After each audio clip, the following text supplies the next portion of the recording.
How we doing, brother? Yeah, doing good. Thank you so much, man. All right, man. You Mauricio, right? Yes, sir. All right. I love the two-tone color in here, man. All right, man. You going to 28th place, Southwest? Yes, sir. All right. Basically around the corner. Yeah. The two-tone color. Oh yeah, the dark. Yeah. What is man, it? Yeah, nice. brown like and the black, I guess. Yeah. There's actually one version that has lighter tone colors, which I would have Liked it a little better. but it was also more expensive. Yeah. I'm not gonna pay for colors too much money. Jeez. Right? So Especially now, because the car prices are crazy. yeah, basically yeah, everything is going up. But Mauricio, can I record a ride for my YouTube channel? Is that okay? Sure, man. Yeah. No worries. Let me give you a I was gonna ask about that. Yeah. Young people usually see that and they go like, "Hey, what's the camera about?" I was like, you have a podcast or something going on? Yeah. That's cool. Basically what it is. Right. So I published to YouTube, to my YouTube channel, but also to Spotify and what else do you have? Google Podcasts. Yeah. So, because I mean, there's not a lot of action in the camera happening. Right. No, I understand. And so yeah, I also make a podcast of it. But so where I picked you up, this where you're working? Yeah, sidebar bartend, bar back there. Brand new spot. Been there like opened back in like 2019. That opened in 2019, but Yeah. since when have you been working there? I've been working there like 2.5 years now. Oh, okay. Quite Yes, a I've been there while. most of the time. Yeah. Really cool spot. It's like the only bar in town that has no food. Strictly a bar. Oh, really? Yeah. So we only sell alcohol. Is it like an English pub or how would you Nah, characterize it? craft cocktail bar. Crab cocktail bar? Yeah, so- Oh, yeah. It's more for the fancy ladies as well. Yeah, sure. Well, I mean, whatever you want to drink. But I mean, we also got your, beer and wine as well. So I mean, if you just want to come out, you just came out from the beach and just want to have a quick drink. Yeah, that's definitely nice. do that. Yeah. Or you just had a nice dinner and come out, Right. hang out. Yeah, It's actually amazing that the whole center has only one real bar. yeah, That's actually I should start a bar. yeah. I found a gold mine. I'm telling you. Jeez. There used to be another one that was an Irish pub, Patty Murphy's, but Yeah. I mean, rent got too crazy, and then there was these new developers, obviously, and then they just kind of couldn't afford it, so they ended up moving to Marco Island, that Irish pub, Patty Murphy's.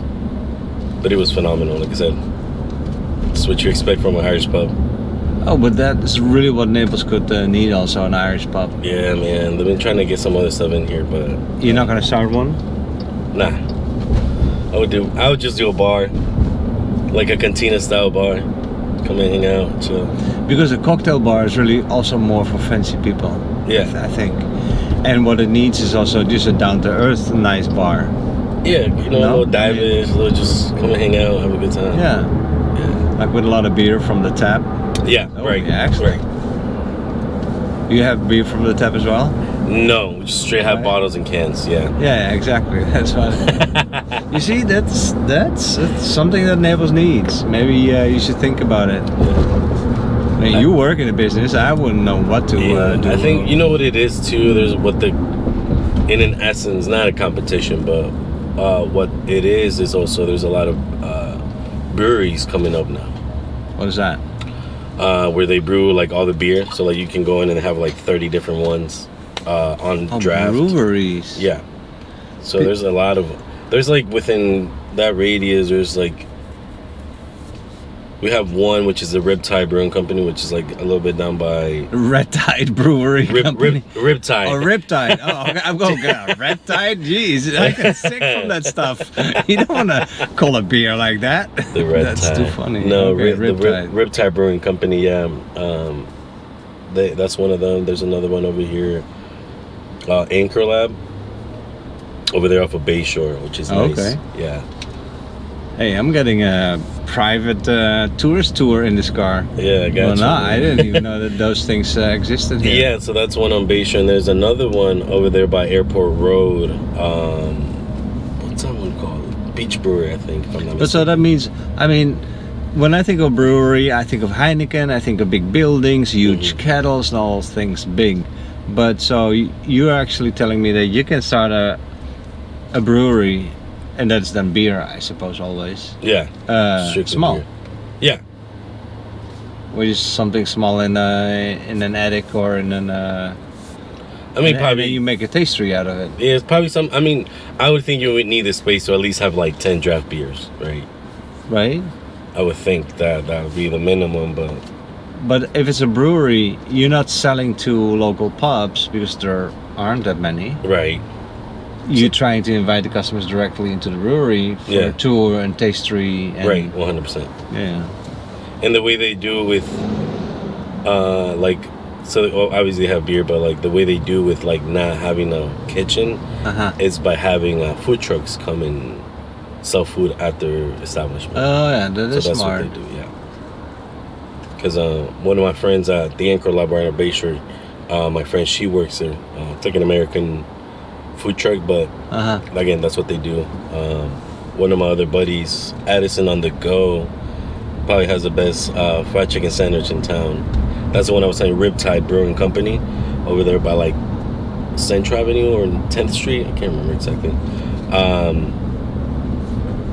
That's how also they get away with not having a kitchen. They have somebody come up that provides food, which helps out, like I said, because in most cases, as far as also having a liquor license or a beer and wine license, it's that you have to have a specific license to only sell alcohol. Oh, really? So Yeah. if you sell alcohol with food, then you're considered a restaurant per se. And what happens with that, again, depending on which license you have, liquor license. So in most cases, most restaurants, what they have is called a 5149 rule, which it states that you have to sell 51% of your sales have to be food, 49% of your sales have to be alcohol. Okay. If not, like if it's more alcohol than food, then you can definitely get into like trouble in a sense, but like you'll get fined. Like, hey, like what's going on? Like, why are you not selling that much food, right? And so there's different rules for if you're a bar. Yes. Like yes, what? yes. You have to have security at the door. I think that's more of a club. Yeah. Yeah, like, but for us, what we do have, like I said, just because we're not that big of a city, but on Fridays and Saturdays, yeah, we do have somebody checking IDs. Sure. At the door, because again, we Yeah, don't but want the restaurant has to check for IDs too. Yeah. I mean, you cannot order a beer in the restaurant either if you're a minor. So no. What would be the differences in rules though? Maybe different taxes or so? For sure, I think different taxes plus dealing with food. Yeah. And that's why I enjoy working here, because I'm like, I've always worked at places that dealt with food, and like working at a place where it's just strictly alcohol, so much easier. Because also and to be in the establishment, also you have to be 21, because there's only alcohol. That's why like there's somebody at the door like. Oh, interesting. Yes. So a minor can go into a restaurant but not order a beer, but cannot even go into your my establishment. Yes, because you have to be 21. That makes legalities sense. Due to the fact that you just can't be in there. There's nothing for you there, right? Because you're not of age. And that has to do with this 5149 thing that says, okay, you're a bar because you sell more alcohol. Yeah, if you're strictly a bar, yeah. But like if we have food, then then you're like, okay, you can come in with your kid because there's food they can eat. Right. But that does not work though with the food trucks, because the food truck sells his own food. Yeah. And when you're a brewery, you're doing alcohol only. Yeah. I suppose. But that's how they get away around it, where they can still bring in the kids because they do have the food, because they can sit down and eat. That's it. It's a bunch of little things that you're like, oh, like, okay. Yeah.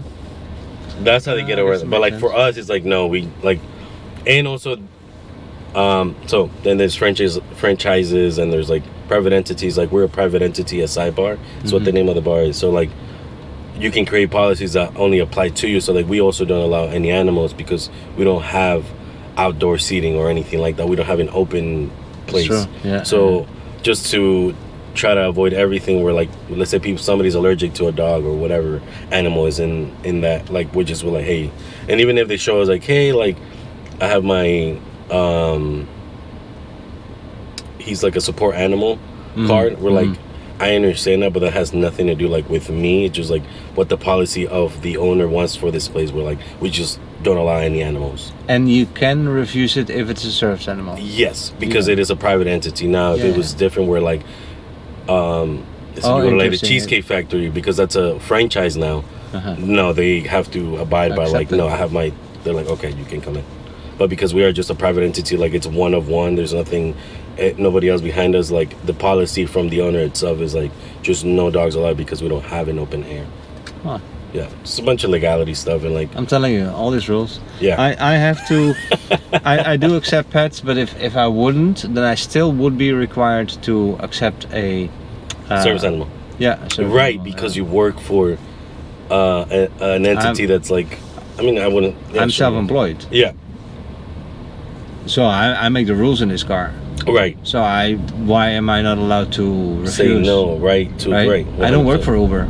I work for myself. Right. But I accept the Uber app to connect you and me to get you from A to B. Right, because you're the one doing the work. They're not. But I'm not allowed. If you come in with a service animal, I'm not allowed to say no. Yeah. By Uber's policies, I guess because I accept Uber's policies. Then that's right. I accept their rules. And that's their rules. Yeah. Okay. Anyway, I wasn't. I love animals. So. Yeah, me too. Yeah. I always feel bad when I say no. I'm like, I want him in here, but I have to say no. Yeah. Well, you're gonna always hide also behind the company rules. Don't get me wrong. We'll go around it. Like sometimes, like we'll have people when it's like super. If it's super slow, then like I'd be like, all right, you can have a drink and like.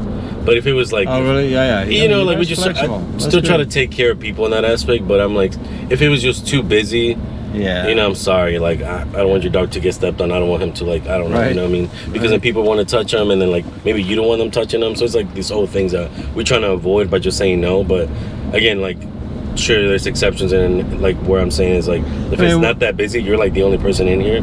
Sure, man, sit down, have a drink. You know, but if it gets, or like, we don't, like I said, we don't allow kids, but like, again, if there's really nobody in there, sure, come in, have a drink. Like, I'm not going to be an asshole about it either. None of us really are, but we're just trying to assess the situation. You know, it just goes by situation, just trying to assess it the way it goes. Like, so if you think it's safe for you to do that, do it, but if not, then just say no, you know. Right. And who would want to come in with a dog anyway when the bar is full? Yeah. Right. Yeah. So have you been to these breweries? I mean, you said one friend of you works there. Yeah, one of them at the Ankrolab on Bayshore, and then the other one on. So what kind of installation then do they have? So. That one's a pretty big place. They have maybe I think like 30 different beers there on draft.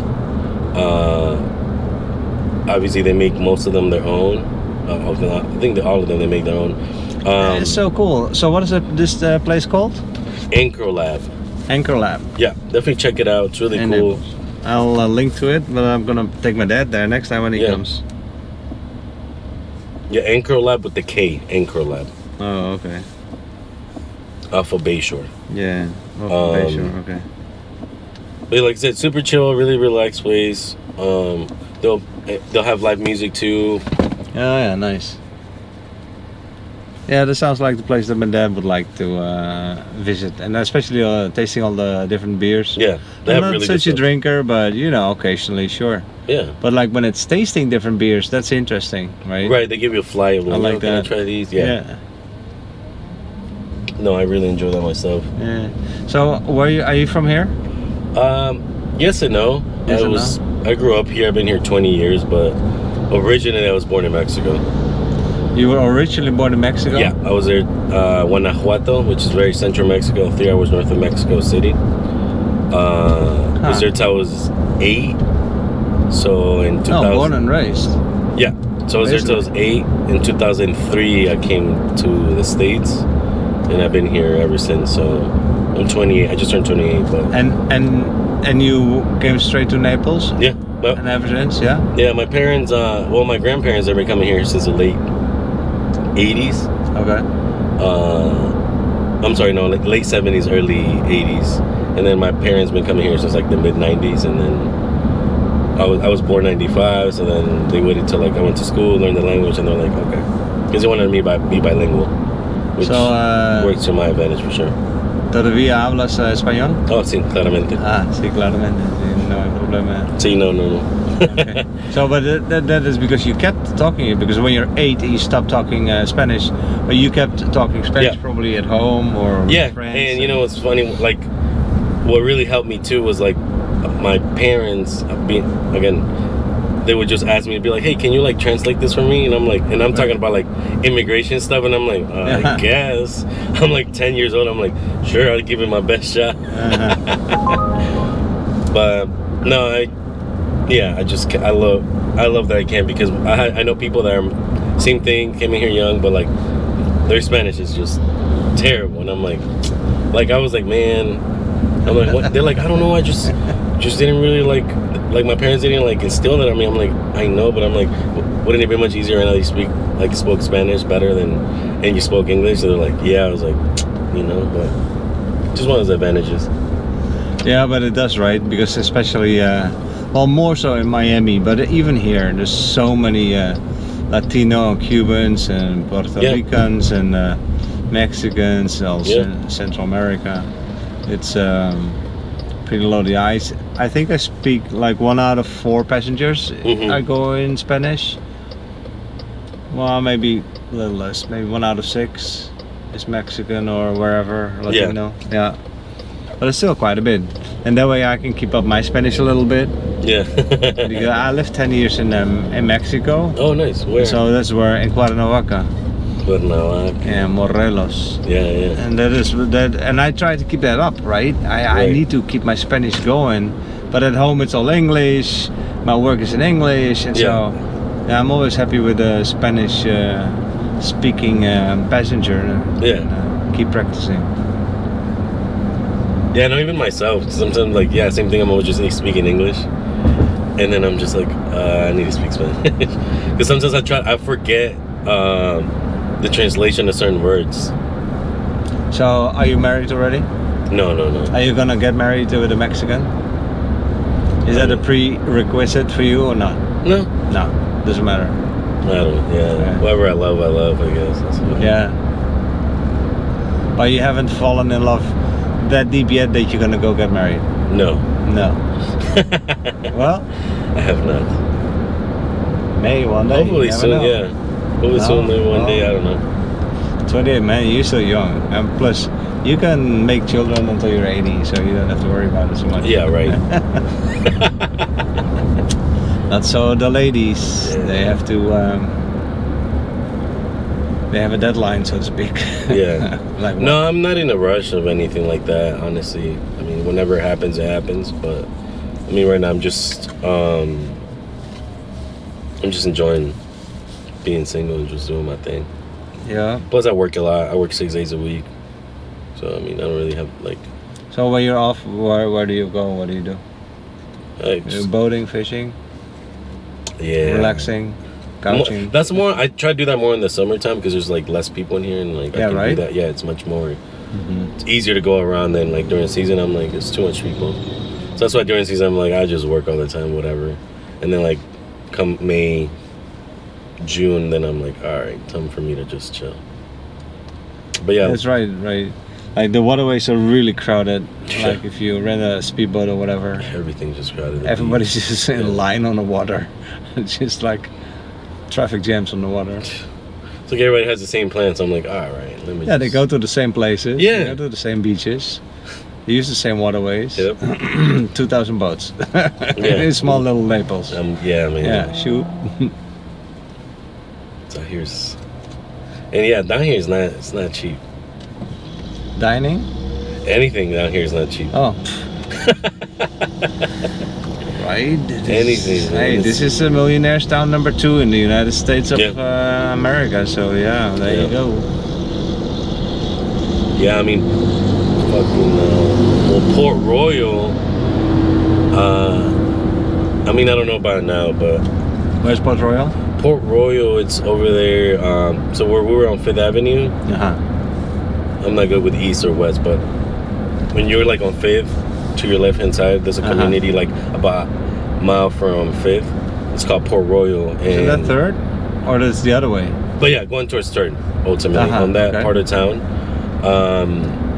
Oh, you mean those homes over there? Yes, that's that is Port called Gordon Street. Yeah, Gordon Street. Thank you so much. Oh, yeah. Yes, that's Port Royal. That's a neighborhood. So I like, didn't even know. Okay. as of 2019, what I was looking at, I was reading an article about the most expensive neighborhoods in the U.S. and that neighborhood, Port Royal, came in at number 1 with the average cost of a single-family house coming in at $8.8 million. Oh, that seems even low. Yeah. You look at. Well, no. That's not the average. Single. Average single-family homes, 8.8. Single family. Yes. Yeah. Okay. Yeah. Well, I mean, you only put one family in the home. Well, yeah, I would have mentioned it's for 3 families, so that's cool. No, you don't do that. I mean, anyway, it's crazy. I was like looking at, But that is crazy, though. Yeah. Like, Yeah. Well, I mean that's just a whole area with only castles and oh yeah, it's unbelievable. Yeah, it's crazy. And then like most of the time they're not even there, and then every so many years they'll just tear it down and build something brand new. Yeah, they do. Yeah, they buy the plot of land, but they don't like the house that's on top of it. Tear it down. I want my own house. Yeah. I want to design my own, and there they come. Yeah, you see that happening. Well, they often tear down a fantastic, nice house. Oh yeah, but they were like, no, I want my vision. I want to, But they gotta have their own. Yeah. But they just bought it for the plot of land. There's one there that's one of my favorite ones. It's a like Asian style home that they have in my, like, I don't know if it's like Japanese or Chinese, but man, the whole premise of the house is beautiful. All right. You like you like when you walk, like when you drive past it, the front gate, it's a bright red on it, and then it has a long path that it has like a pond in the middle of like the front yard, and then that looks towards the house, has a little bit of like a little bridge over the pond, and there's a big tree that sits over on top of the pond, and like they have a little bit of like a couple benches on it that you can sit on. I was like, just beautiful. I was just, and the size of the home is incredible. I mean, it's looks out the beach. So it's gonna be on your left where the red Mini Cooper is at. He is right away. So there we go.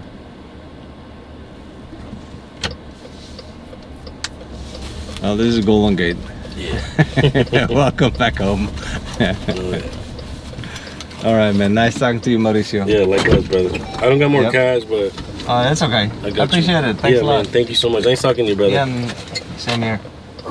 Take care. Bye bye. Take care, brother. All right, you too. Bye bye.